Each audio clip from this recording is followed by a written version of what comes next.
They just forgot to walk out. You guys can come out whenever. Hey, give it up for them.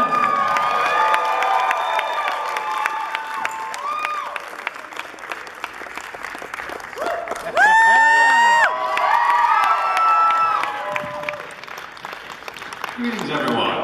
Hello. How's everyone doing? Well, that worked out. We were told that John was introducing us. So Yeah, I I was was standing told. back there, and they mispronounced my name, so I was like, is that supposed to, oh, it's Kari. Kari like Ferrari. everybody say it with me, Kari Ferrari. Kari. 458 Italian.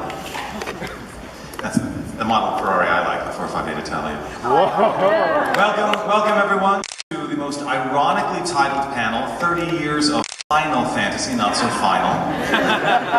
Just keeps going. But here we are. The panel is not going for 30 years, but we will be talking, I assume, about whatever Final Fantasy things we have worked on, the ultimate, penultimate fantasy. I assume we're just doing Q&A, or we just allowing people to ask? You can talk about whatever you want as long as it has to do with Final Fantasy. Chocobo, chocobo, chocobo, chocobo, chocobo. Well, do we want to start going down the line and maybe we can kind of tell one or two of the Final Fantasy titles that each of us have... Wait, did they already do that? They already kind of say... It was all mashed together, and What do you guys want to know? Do you want us to just like start talking, or do you want to get right to questions? Why not both? I heard, I think it'd be good if we went down the line and recapped who you voiced in Final Fantasy and maybe a little something you like about the series. Yeah! Lead on, McDuff. Damn, you guys holding up. I was in Final Fantasy 15 and 13. I don't know why I'm pointing at you, but you and I were in the same Final Fantasy. There's probably other people here that where they were in Final Fantasy 13-2 or something like that. Remember that? No. Yeah. 13, 2.5? 2.5, yeah. And I was Gladio in Final Fantasy 15. Yeah! Thank you. It was 3 years of recording every day. No. It's a lot of recording, 3 years of it. So, and he would have something to say about it too. Yes, I'm Adam Croasdell, playing Ignatientia in Final Fantasy 15. Nice to see you guys here. It was 3 years of utter joy. Going to booth sessions for 4 hours apiece, going to the diving bell, as I like to call it, when the rest of the world gets shut out and you can't hear a single thing except your technicians. But we went into the realms of the creators, the multiple creators' imaginations, and then brought a bit of our own to it as well. And we were very relieved to find that after a wait of 10 years, that the eventual product came out all right. You guys seem to have responded to it quite well. So we're delighted that happened. I think personally, what struck me about Final Fantasy as I was becoming a part of it and have become part of it is just its sort of multi-spectrum ness in terms of interest, both men and women. And it's not like a first-person shooter. It's not just a boy game. There's something for everybody in the Final Fantasy universe and multiverse. It's so broad spectrum that it's unlike any other game that I've come across, and I think maybe that speaks to why it's got such a massive fandom and why everyone's so interested in it. So it's just a delight to be here today to talk a little bit about it with you guys.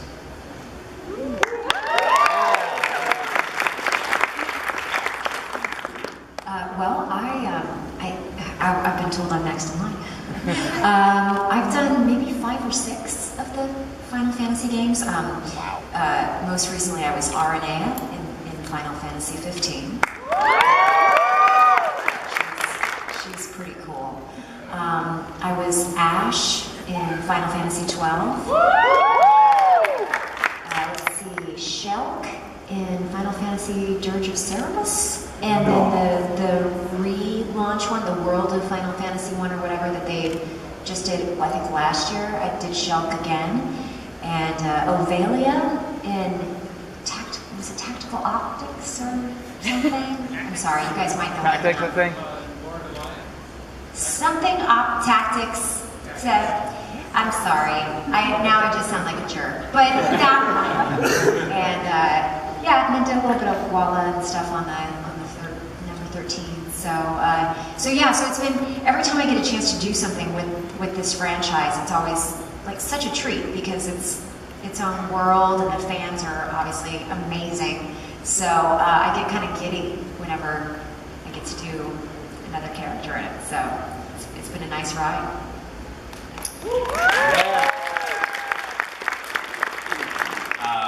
My name's Crispin Freeman, and probably the biggest character I play in the Final Fantasy world is Rude. I originally played him in the movie Final Fantasy Advent Children. We really didn't know much about the film when we were working on it. I knew that Rude and Reno were sort of the odd couple. The two of them were always doing things in the movie together, and my fellow voice actor Quentin Flynn played Reno. Yeah. And we went to, what was it, the Cinerama Dome in Hollywood to see the screening of Advent Children. That was the first time we actually saw a whole film all put together. And in the middle of all this very fancy hair and Cloud's angst and shilly-shally-dilly-dally, there was Rude and Reno being the comedy relief of the entire film, and we loved it. Quentin and I were actually sitting next to each other. We looked at each other like, Quentin, we're funny. Yeah, we're funny guys. This is great. So I very much enjoyed playing Rude in Final Fantasy, and then he made another appearance, I believe, in Crisis Core, and then I think in one of them, I don't know if it was 14 or 15, I played a captain or something. But I think Rude is probably the most definitive character that I've played in the Final Fantasy universe. I'm Johnny, and I was a Firian in Dissidia. Ooh. And That sounds like very fancy spices. The recent game? What was that? Is it the recent game you played Fear in, or is it another Dissidia game? Are you Furion in the I think I'm. If he talks, I'm Firian. Okay, cool. If he doesn't talk, It's there's S's bouncing off of this corner. You guys hearing that? Really bothering me. Sorry. He's a veteran voice actor. It only affects someone like that. Just want to put some acoustic something. he's also a musician, and he's like, where's my sound check? He is like a dog. Voice actors do really are fascinated by that stuff. Yeah. All the Yeah. effects and Thanks when somebody's talking. Acoustics, like the first thing, every time I go into a place and stuff like that, I'm like, yeah, they're always checking, like, what are the acoustics like in this room? Well, thank you all very much. It's been great to be here with you. We gotta do questions. What do you guys like about about Final Fantasy? In one word. Everyone always It's not final. Okay, good. the hair products. Music. John, do you want to be our man in the audience with your microphone? I think we have like Or their spies microphones out there. planted in the audience. Oh, I see. That's what I was told. The beautiful lady over here. Okay, so you Microphone. guys- And a gent on the left-hand side as well. And the beautiful gentleman on the left here. Yeah. And a gent down the middle, it seems. So for now, okay. You guys are gonna raise your hands, and then I'm gonna point you out, and one of our lovely, lovely microphone people will come to you with a microphone. We only ask that you be respectful. We Yes. can all do that, right? You're Right? contestants. You like something up That with didn't you not guys there. there. I'm not convinced. All right, we're opening the floor to questions. I see back there, gentleman hat. Yep, that'd be me. That is you.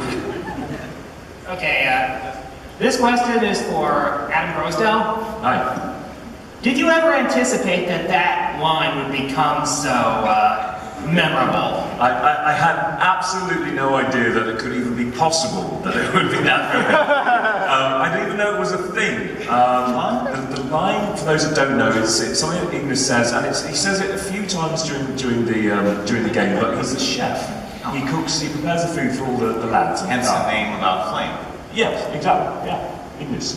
And he says sort of matter of factly, that's it. I've come up with a new recipe. And I had no idea that it was a thing until somebody sort of mentioned that they had gone to a supermarket to buy some groceries. And they had a list, and their friend was, several aisles down, and they were like, and they'd been looking for something, and they went, that's it! They found the thing. And not their friend, but some other random in the supermarket went, I've come up with a new recipe! And there was sort of titters of laughter, and sort of like little rounds of applause in the shop, and so suddenly I realised, well, this is a thing. And it's been quite amazing, just the memes that have sprung up around it. I mean, you've seen them on the net, it's just extraordinary. I've been gifted aprons and pins and sort of hats, and that's it, it's just been fantastic. So yeah, I had no idea it was even possible that it could have been that popular. I just get the noodles. Well, Yes. that was quite a story that you told us about that. That was a thing. Yeah. Thank you for your question. Thank you. Thank you. We clap here. We uplift our fellow.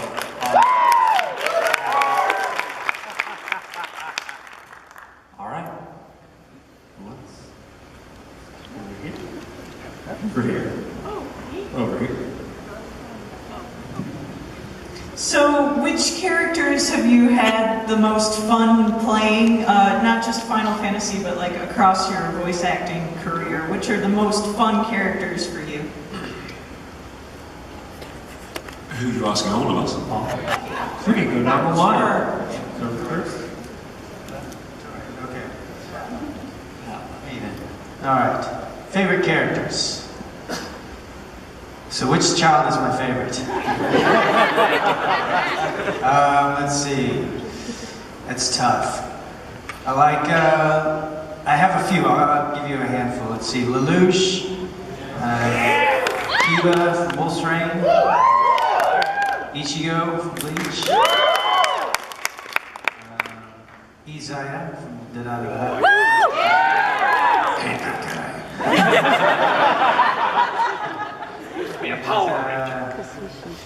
Oh gosh. I want to choose something that doesn't sound like all the other ones. I'd say Renton. Renton was fun. guy. Also hate that guy. For me, it's obviously Ignis, numero uno, chief waifu. And then Torvin from Middle Earth.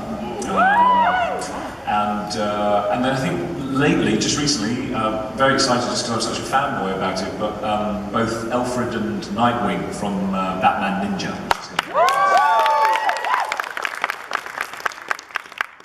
For me, it's probably a toss-up between Tsume and Wolf's Rain, because that's a show that's very near and dear to my heart, and now Winston in Overwatch.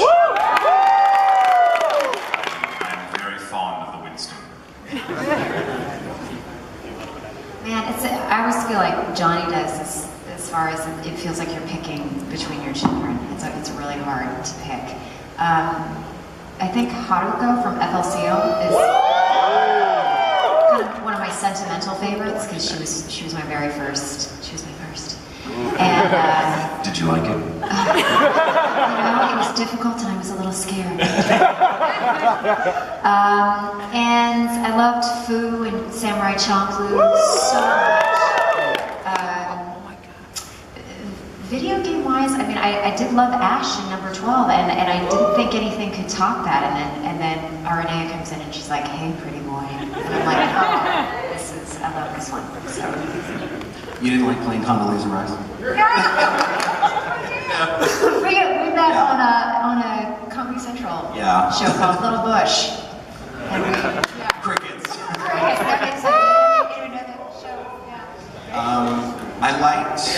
I did like playing Little George. It was kind of fun to do it. I like that. Yusuf was fun. Yusuf Tazim from Assassin's Creed. It was a lot of fun. Obviously, Gladio, Junkrat. I did like doing the Armenian gangster from Grand Theft Auto 5. so angry, and I just love getting in there and just letting it out. It's such a blast. All right. Good? Great? All right. Thank you. Next. Goku. Savior of the universe. Crispin Freeman. No, where? What? What's the secret to your eternal youth? What's my secret to eternal youth? Well, I'm an elf, you see. That's I'm going to be tweeting that a lot now. Hashtag elf life. Yeah, no, I'm an elf. I don't see why I should age. What's the point? It's very boring. I might just hang out in Rivendell and, you know, be elfy and read my books like Elrond. I have my Elrond ring on. Nice. You know, so I just elf it up. I dance through the woods with a bow and arrow. Yes. I also do have a painting. People often ask me, for those of you who are familiar with the portrait of Dorian Gray, where the portrait gets old and Dorian Gray never does. I actually do have a painting because I played Dorian Gray in New York City at the Irish Repertory Theater, and so they actually made a painting of me, and it's hanging up in my family's house in Montana. And so people are like, what, do you have a painting? I'm like, actually, yes, I do. It's hanging over the TV. Would you like a picture of it? So yes, I have a painting as well.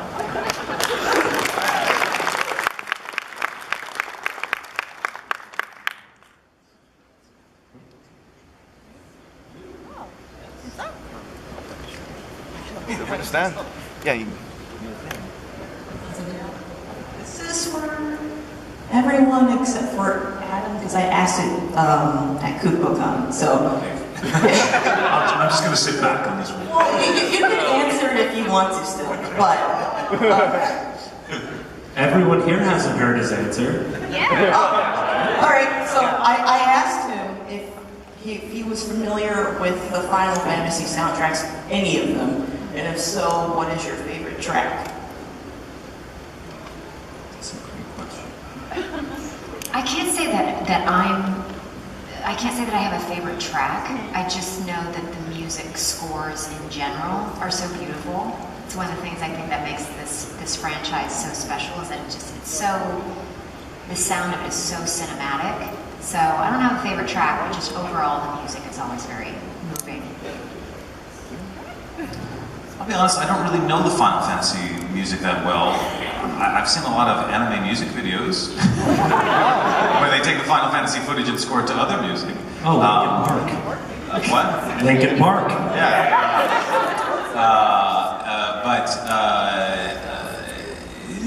Yeah, so I'm unfortunately not familiar enough to know which track I would like best.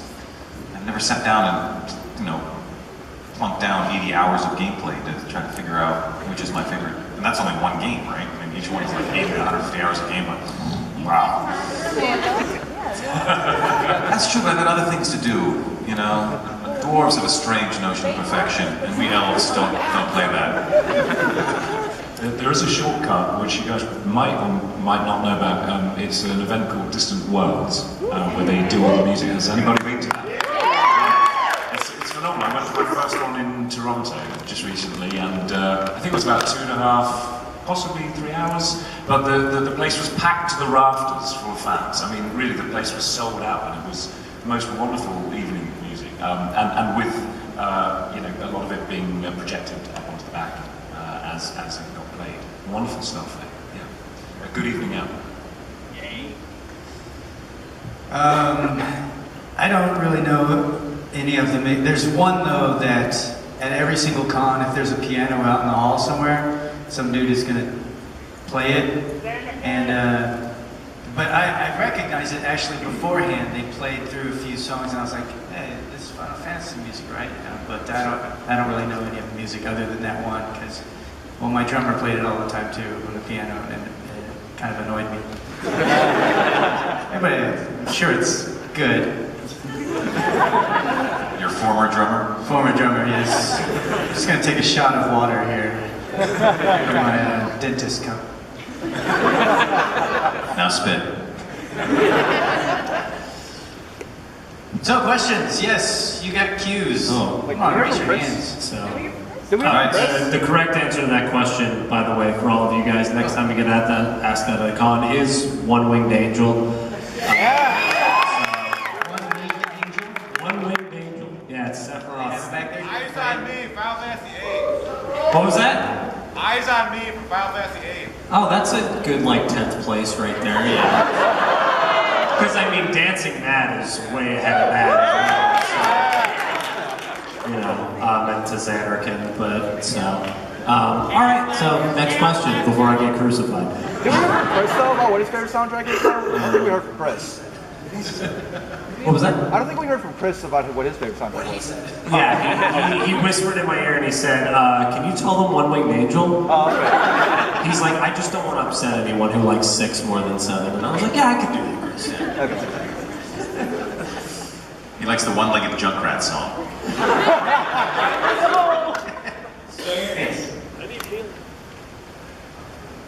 Question about the craft of being voice actor. You mentioned going into the diving bell and recording in isolation. Do you have any opportunities for interactive dialogue with another actor or voiceover to a soundtrack? Oh, this is the first time I've ever met any of these people. We only meet at conventions. I'm kidding. On that note, yeah, it was for us on 15, we basically didn't meet each other for the Lions show. About 3 years, yeah. You know, individual booth sessions, and what they do is they will, sometimes if you're lucky, if the guys ahead of you have pre-recorded their lines, they will play you in with their line, their pre-recorded line, but there was never a time when any of us were in the booth together, like just. So yeah, it was kind of isolating, but you get a sense of who the lads are and what they're doing, and then you have in our case, a rather wonderful director, Keith Farley, who very much put you in the headspace of the scene and what the guys were playing, and yeah, give you all those leads, and then you just jumped in with yours. So yeah, it was quite an interesting way of doing it, kind of patchwork it seemed, but it came together all right. Yeah, I'd say about 99% of the time when we record video games specifically, we record by ourselves in the studio. You know, when you're doing original animation and stuff like that, we can record as a cast, but games, the vast majority of the time are recorded solo. I think that one of the few times I can think that I recorded with somebody in the booth, Nolan North and I recorded one of the Prince of Persia games together, and that was really fun because we had a ton of sessions, and he is filthy and hilarious, and so we laughed a lot during that one. That was a lot of fun. The last time that like you and I recorded together on that show. Yes. And but yeah, exactly. I'm just gonna echo Kari's statements. I mean, most of the time you're just recorded on your own, and like Adam said, they'll play you the cue, and oftentimes if I hear Robbie Damon or Ray or Adam or whatever, that's all you need. That's all you need, because they're really always. I mean, Keith really directed everybody really well. Keith Farley. So I don't think we really needed to be together. I don't know. And scheduling wise, it would have been a nightmare. Yeah, everybody was pretty busy. Yeah. That's where it's also important. Like the voiceover directors don't get enough credit a lot of times.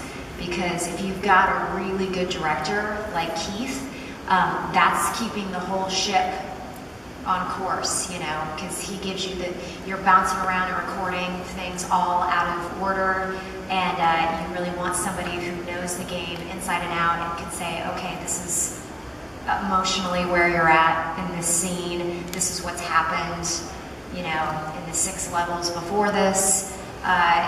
Yeah, I think the directing in video games is so important and not always appreciated as much as it should be. Thank you. So,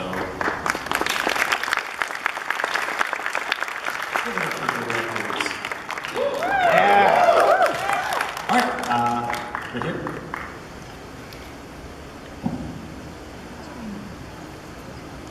Hey, first off, just want to say thank you for coming out to Anime Milwaukee. It's a pleasure. Thank you. Yeah.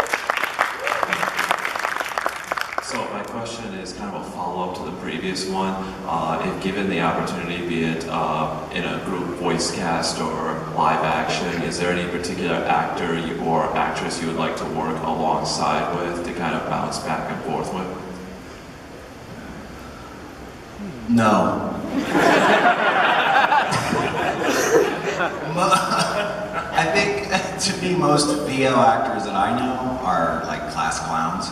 So sometimes, even on Final Fantasy, we would just joke around hard. I mean, a lot of the times, just like we'd make songs out of the dialogue, because all the dialogue comes to you on an Excel spreadsheet. And so in downtimes, you'll hear the engineer say, like, "Hang on, I got to switch the session out," you know, so you're down. So you just start like reading, just start making up songs, just based on the dialogue that you're going to read. So when there's that level of clowning around, I mean, I could think of I mean, everybody here is a jokester pretty much. So I don't know how much work I'd actually get done. And I'm terrible too once I get going. So I'd probably disrupt everything if like no one was there. I find it most satisfying when I'm working with someone who is doing stuff that is just amazing, right? Because that inspires me to do something really cool. Like, for instance, I had the good fortune to work on some of the Scooby-Doo episodes, and I actually got to play 2 different villains, so twice I got to say, and I would have done it too if it weren't for you meddling kids, you know, which is like something you live for, right? But the first session I ever did, Frank Welker was there playing Fred, and he was playing Scooby, and I was playing the guy who was going to become the villain, but when he puts on his creature thing, they had Frank do the creature voice. And it was supposed to be some ice creature that, you know, threw ice or whatever. And they said, "Okay, Frank, we need the howl of this creature." And I'm thinking, what, is he going to blow his voice out doing this scream? And he was so cool. He got up on the mic really close because he knew how to work the mic, and he just went,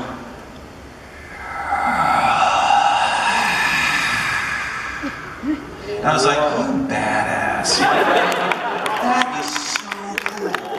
And so I'm just sitting there like taking notes the entire time, just going, look at what he's doing. Or when I'm in the booth with Bradley Baker and he starts doing some of his creature voices, I'm like, get the hell out of here, dude. How do you make those noises?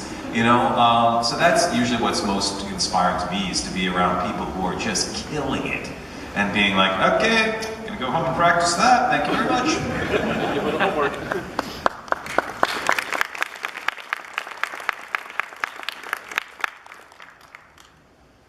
You guys have anything to add to that? Next one. You said live action as well, right? Yep. I would love to do a fight scene with Jackie Chan.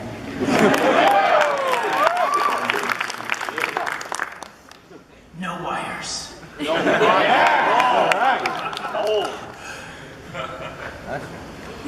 I just want to be alongside Robert Downey Jr. I just want to hang out with him. It's Tony Stark. So, All right, he's back. yeah, absolutely. Thank you, Mr. Stark. Jariah.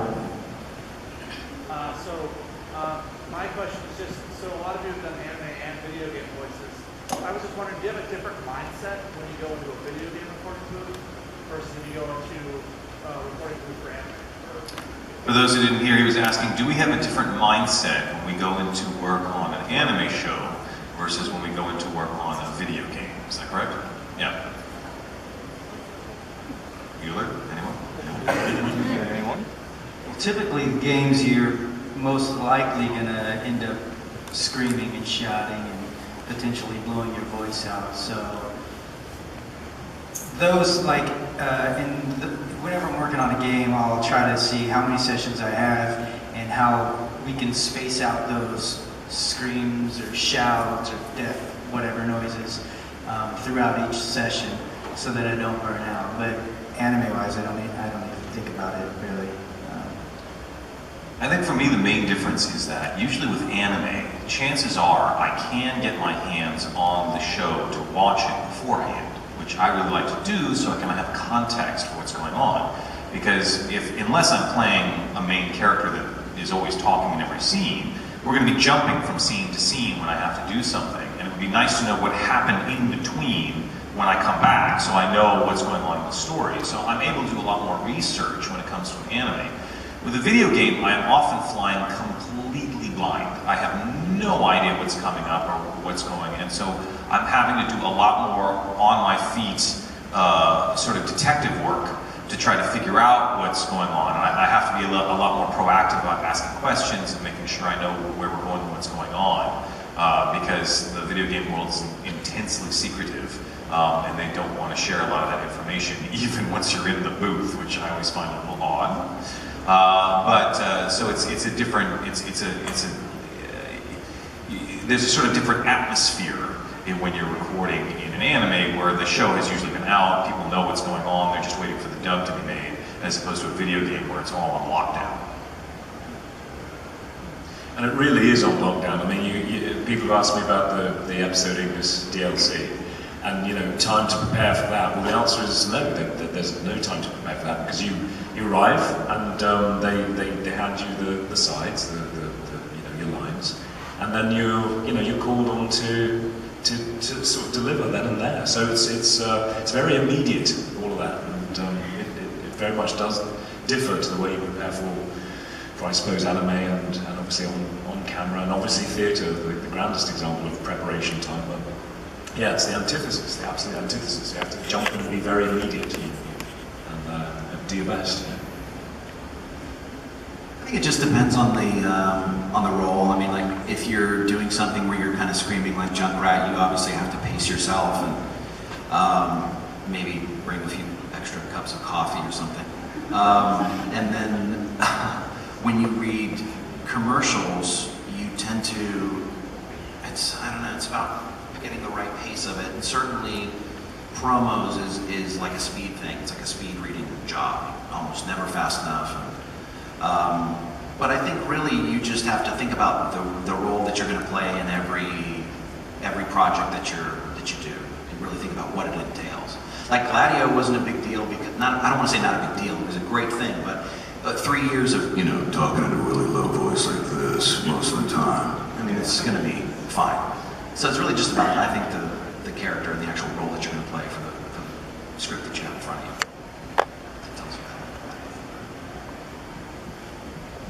All right, thank you.